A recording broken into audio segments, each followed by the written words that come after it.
Olha só, a gente começa falando então pelos pressupostos da PNL. O que são esses pressupostos? Vocês estão conseguindo ver os slides, né? Tá tudo tranquilo por aí. Beleza. Os pressupostos, né? A PNL, na verdade, ela é apoiada por alguns princípios. Esses princípios eles servem de orientação para as pessoas que vão buscar o conhecimento da PNL, que vão utilizar essas ferramentas, tá? Esses princípios a gente chama de pressupostos da PNL. E por que são pressupostos? Porque a gente pressupõe que eles sejam verdade. A gente não afirma que eles sejam verdade. A gente pressupõe e a gente age a partir disso, tá? A gente age como se eles fossem verdades, tá bom?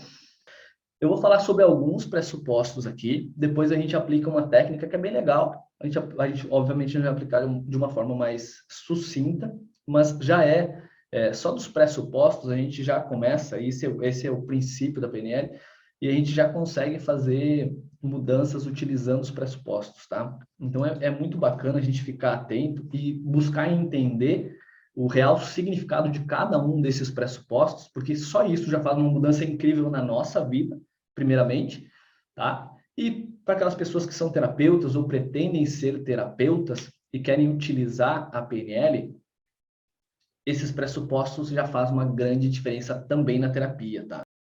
Então é basicamente isso, tá? O primeiro pressuposto que a gente vai trabalhar é um pressuposto que talvez, mesmo aquelas pessoas que tiveram um contato mínimo com a PNL, já devem ter ouvido falar, tá? Esse é o pressuposto mais conhecido da PNL, que é o mapa não é o território. O que isso quer dizer, tá? O mapa não é o território. Isso é uma metáfora, tá? O mapa seria a nossa representação da realidade. O território é a realidade em si. Então, a percepção que a gente tem da realidade não é a realidade. Depois a gente vai explicar aqui como que a gente forma a nossa percepção. Logo depois que a gente passar os pressupostos, a gente vai entender exatamente o que isso quer dizer, tá? O que acontece assim, ó. O que acontece no mundo externo, na realidade, a gente recebe essa informação. Só que aqui dentro da nossa mente, a gente cria uma representação dessa realidade. Provavelmente qualquer um de nós aqui já teve uma experiência assim de passar por algo junto com outras pessoas, e depois de um tempo a gente vai conversar com essa pessoa sobre aquilo que aconteceu, talvez uma festa, talvez um acidente que a gente presenciou, ou que a gente passou por um acidente, que a gente se envolveu, ou algo assim, enfim. E a gente está conversando com aquela pessoa, e a gente conta, lembra de tal coisa que aconteceu, e foi assim, assim, assim. E a pessoa diz, não foi assim, foi de tal e tal, tal forma. Um pouco diferente. Então, é basicamente isso, tá? É porque cada uma das pessoas representou de uma forma diferente a realidade. Ela distorceu algumas coisas, ela generalizou, ela omitiu muita informação da realidade e criou uma representação. Outra pessoa criou outra representação. É como assim? Se nós todos aqui tivéssemos reunidos presencialmente, obviamente, e a gente saísse para jantar, depois dessa aula que a gente saísse para jantar. A gente fosse no restaurante e nós todos pedíssemos o mesmo prato de comida. Tá? No final do jantar, alguém viesse e perguntasse para nós, como que foi esse jantar de vocês? Todos nós teríamos uma percepção diferente. Um de nós ia dizer, cara, foi incrível, foi muito bom o jantar, a gente foi num restaurante onde tinha música ao vivo, a cerveja estava gelada, a comida estava muito gostosa, a carne estava boa e tal, enfim.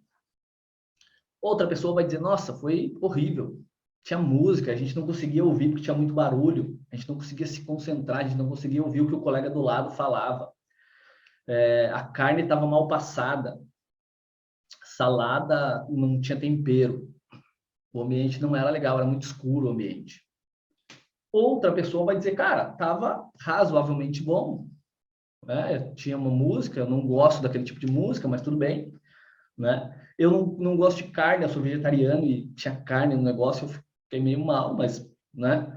E outra pessoa, e outra, e outra, e outra, cada um ia ter a sua representação, tá? Então, basicamente é isso. A gente entender que a representação que a gente tem da realidade é só uma representação, não é a realidade em si. Esse pressuposto ele é muito conhecido porque ele é muito libertador, tá? Quando a gente entende que a opinião da outra pessoa é só uma opinião que ela tem e para ela é verdade, a gente não necessariamente precisa aceitar a opinião do outro, mas a gente deve respeitar a opinião. Isso é extremamente libertador e evita muitos conflitos, muitas confusões, enfim, e nos torna muito mais sociáveis e com toda certeza vai nos auxiliar a ter muitos melhores resultados, tá? Vou dar um exemplo que é bem clássico, é bem fácil da gente entender sobre esse pressuposto, que é, por exemplo, hoje na política. Vai ter uma pessoa que vota no partido A e no representante daquele partido, no candidato A. E ela vai ter as razões dela. Ela vai dizer, não, o fulano é muito bom, porque ele fez isso pela população, ele fez aquilo, ele é maravilhoso, porque ele ajudou nisso, ajudou naquilo, ajudou naquele outro. A outra pessoa vai dizer, não, esse cara não ajudou em nada, ele não fez nada, ele não sei o que e tal. E vai dar as razões dela para discordar dessa primeira pessoa.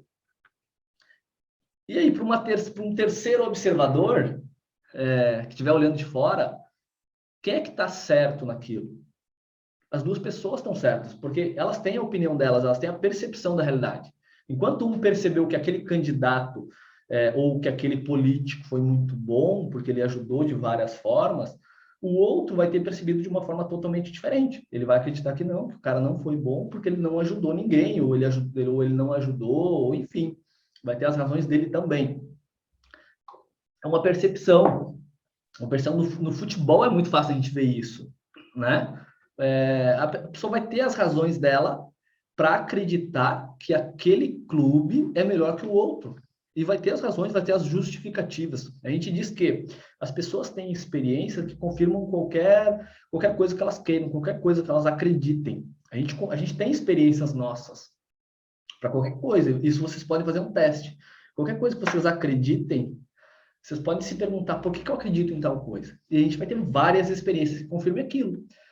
E daqui a pouco, em algum momento, a gente pode até perceber que a gente estava totalmente equivocado sobre aquilo, a gente estava totalmente enganado sobre aquilo, e agora a gente passa a acreditar em outra coisa e a gente vai ter outras experiências que comprovem essa nova crença que a gente tem.